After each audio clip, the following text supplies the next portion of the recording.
Hi friends audio zone तरफ থেকে আমি অর্পণ চলে এসেছি 2N73 3773 ট্রানজিস্টর বোর্ডের ডিটেলস নিয়ে। এই বোর্ডটা আমি পারচেজ করেছিলাম। তো তোমরা যখন 3773 নিয়ে কোনো অ্যাম্পলিফায়ার বানাবে তার আগে এই ভিডিওটা একটু ভালো করে দেখে নেবে। এই বোর্ডটাতে দেখবেন 5 ভোল্ট আর অডিও ইনপুটের আলাদা করে জায়গা দেওয়া আছে। এখানে 7805 আর 7812 দুটো আইসি লাগানো আছে। এখানে রেজিস্ট্যান্স দেওয়া আছে আর বোর্ডটা পুরোটাই কমপ্লিট করা থাকে। কিন্তু এই বোর্ডে যদি ট্রান্সফরমার লাগাও 12 থেকে 18-র বেশি লাগাতে পারবে না। 12-0-12, 18-0-18 আর 2 অ্যাম্পিয়ার।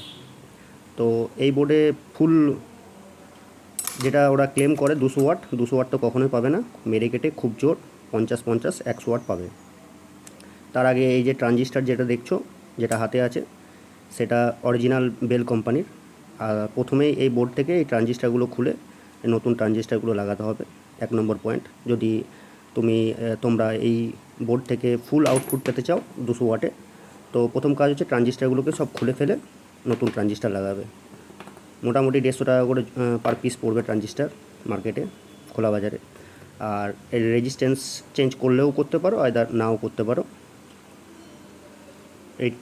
এই ওয়্যার মাউন্টেড রেজিস্ট্যান্স যেটা আছে সেগুলো লাগাতে হবে। আর এই ট্রানজিস্টারগুলো খুলে ফেলতে হবে, তার জায়গায় নতুন ট্রানজিস্টার লাগবে। আর পাওয়ার সাপ্লাইটাতেও মোটামুটি 2 অ্যাম্পিয়ারের মতনই করা আছে 12 বা 18-র জন্য। তো প্রথমে এই যে দুটো ক্যাপাসিটার আছে, এই ক্যাপাসিটারগুলো 35 ভোল্ট 2200 ইউএফ, এই দুটো খুলে পরে 4700 ইউএফ 63 ভোল্ট 50 ভোল্ট এর মধ্যে লাগাতে হবে, 50-এর উপরে লাগাতে হবে। আর ডায়োডগুলো আছে। প্রথমে আমি এটাতে ওরা ক্লেম করেছিল 20-0-20 লাগানো যাবে, কিন্তু আমি লাগিয়েছিলাম তো আমার ক্যাপাসিটার উড়ে গেছিলো। পরে আবার এই ক্যাপাসিটার লাগিয়েছি নতুন, তাতেও ফুল পাওয়া যায়নি। 200 ওয়াট তো ছেড়েই দিন, 120-150-র উপরেই যায়নি। তো এই নতুন ক্যাপাসিটার আছে 4700 ইউএফ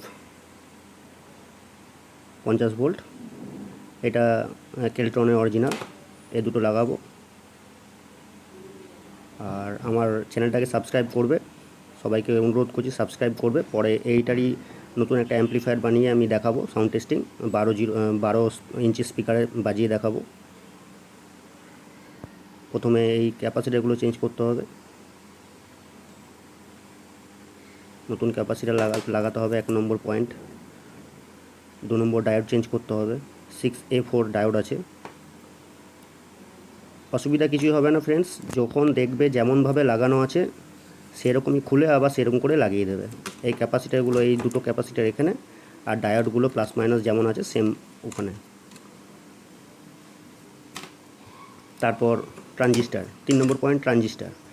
এই ট্রানজিস্টারগুলোকে চেঞ্জ করতে হবে, যেমন করে আছে সেম জিনিস দেখে আবার খুলে আবার লাগিয়ে দিতে পারবে।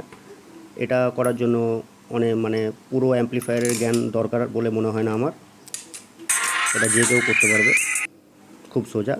আর এই ট্রান্সফরমারটা লাগাবো, এটা হচ্ছে 20-0-20 5 অ্যাম্পিয়ারের, টোটাল 200 ওয়াট আউটপুট আরামে দিতে পারবে এই ট্রান্সফরমারটা। আরও একটা ট্রান্সফরমার আছে 12 ভোল্টের 12-0-12, আর এটা 12-0-12 3.2 অ্যাম্পিয়ার 3.2 অ্যাম্পিয়ার। তো এটাতেও খুব একটা বেশি আউটপুট পাওয়া যাবে না, তো আমি 20-0-20টা লাগাবো। 20-0-20টা ডিসি আউটপুট 30-এর উপরে চলে যাবে। এসি থেকে যখন ডিসি ক্যাপাসিটারের মাধ্যমে যখন চেঞ্জ হবে, এসি থেকে ডিসিতে যখন যাবে তখন 20 ভোল্টটাই 30 ভোল্টের উপরে চলে যাবে।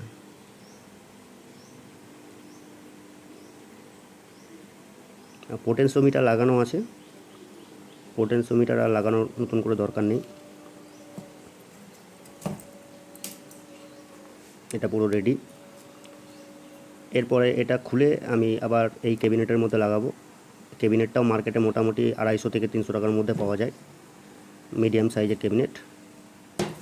ব্লুটুথ কার্ডটা মার্কেটে 80 থেকে 120-র মধ্যে পাওয়া যাবে, ওটা আমি লাগিয়ে রেখেছি আগে থেকে। প্রথমে এই ভিডিওটা করছি, পরে আমি আবার কমপ্লিট রেডি